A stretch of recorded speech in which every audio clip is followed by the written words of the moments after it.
Sable's coming out a little bit. Crap, we got flat. On my great journey around, I see we got a flat tire on the inside of the tractor here. Tire man just showed up. He's gonna crawl underneath there. He could pick this tractor up with his own hands, but I didn't want to pull the wheel off and have it fall on him. So he's gonna block it up, use the jack. Kind of one of the things you feel like jumping and helping them, but like I told him, you need help, let me know, because sometimes when we jump in there, they know what they're doing.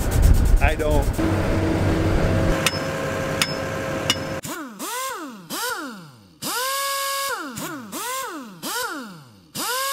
We're trying to find the leak in the tire. One nice thing here, they guaranteed this service. You're guaranteed if you have another flat tire, the guarantee is off. I'd say he's got eagle eyes. A lot of work for just that little bitty hole. You were probably hoping the tire man couldn't make it today so you wouldn't have to go out. Cole, you want to run the real disc? Well, after I've edited. Sable, you want to run the real disc? Oh, do I have to? It's just one of them jobs. It's not hard or anything. It's fun for a while, but after so long, we're all ready to be done with this part. That's not popped off the rim too long ago, because otherwise I had a bunch of corn stalks and stuff in there, and that would have made it miserable too. Yeah. This tire going flat, it did not happen for me. It did not happen from Sable. Cole was the one running it last, so it had to be him.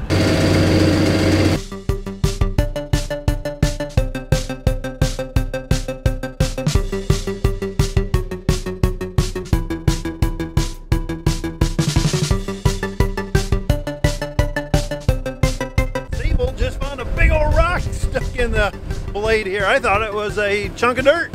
That's funny. Not really, but... Watch your fingers, Sable. Good eyes, Sable, good eyes.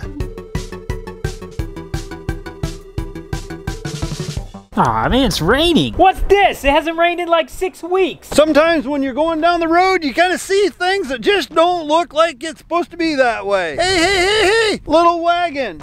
Are you supposed to be in the ditch? I think he was being pulled behind another little wagon, and he must have just decided to come unhooked. Bloop.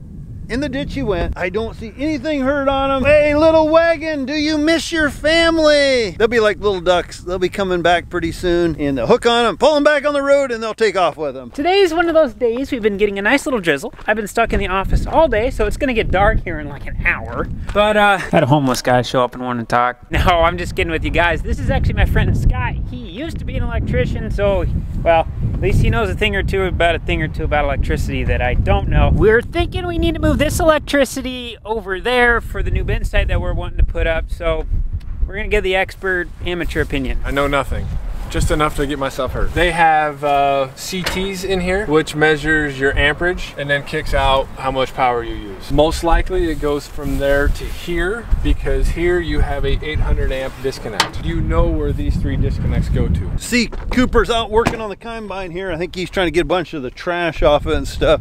Stop and see what he's doing and help him for a little bit if he needs. Then we got some machinery we want to get put in case it rains tonight. The stuff will be in the dry. How's it going, Coop? Terrible. I don't think we've taken them off this year at all, have we? No. You got pliers. Jeez. I think it's wet mud in there. Oh, jeez. Revenge. I don't know if you can see this in the sky, but it's starting to get pretty gray, and it's actually starting to sprinkle a little bit. Take a look, take a look. Ooh, doggy. So let's hope it quits. We'd like to get done with the real disc tonight. I just got in the place to help Cooper and stuff, and then Sable called me. She's got a bolt that's missing on the real disc, so she can't raise her one wheel. So I'm gonna run down the road here. She's about 10 miles away from where I'm at, and then I'll run back and get back to what we're doing. Hi, Sable. Put her in neutral once you get her started or something so you don't run me over. I'm sure Dad's been keeping you guys up to snuff on what's been going on, but if he hasn't, Dad and Cooper have been working on the combine. They've been basically trying to get everything cleaned up. That way we can get it into the shop and then we can inspect it, see if anything needs to be fixed for next year. We are still planning on selling this machine. I don't know if we're gonna go private or trade in. It just kind of depends on what deals come around. But we're still gonna have the machine inspected so that way the next people know what kind of deal they're walking into. Cooper is about ready to start the funnest job of them all, the air compressor. What?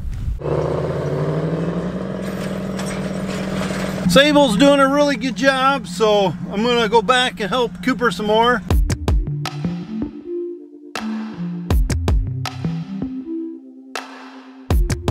It's a dusty job and somebody had to do it, so it was Cooper. You know, since I did it this year, that means Dad or Cole has to do it next year. But Dad's older, that means Cole's got to do it. Oh, well, that was a pretty productive conversation. Definitely took a little while, but you know what?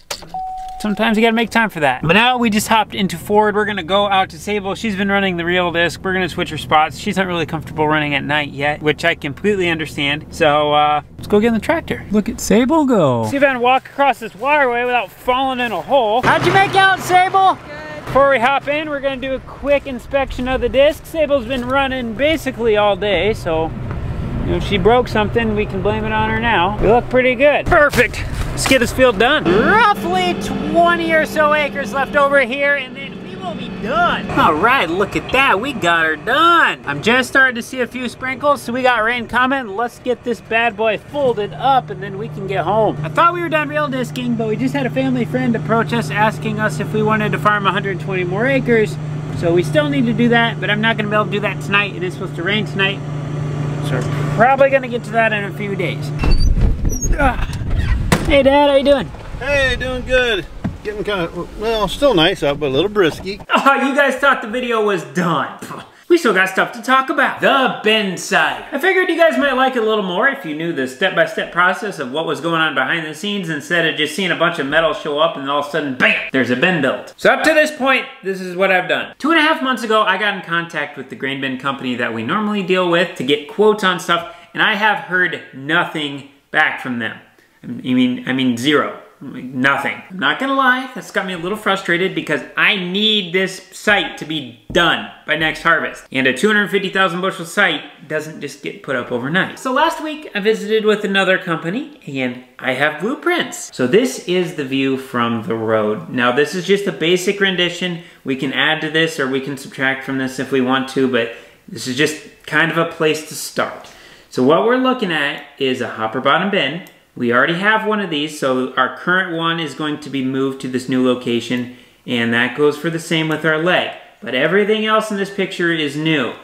We'd really like to go with a 1,000 bushel dump pit, and then an overhead loadout to fill semis would be really nice. Now, we have a loop system in this picture, and basically what we're kind of thinking is, in order for us to go with a leg, we'd have to make it taller. And for us to go taller with the leg, that would be a more expensive option with less options to add on in the future than the loop would provide. So we're gonna go with the loop. Now the next picture is the aerial view, and this is the full thing.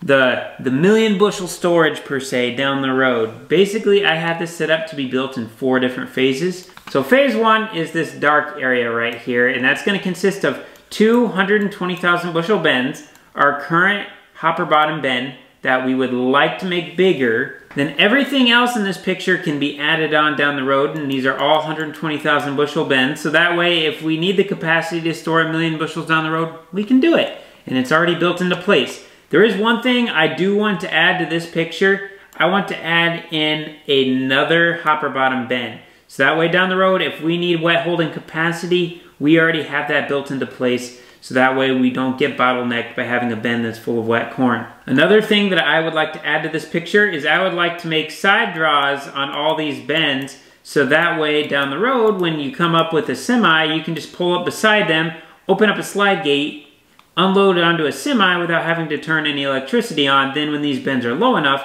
then you would come here to the center to the, well, let me just show you the picture, to this thing.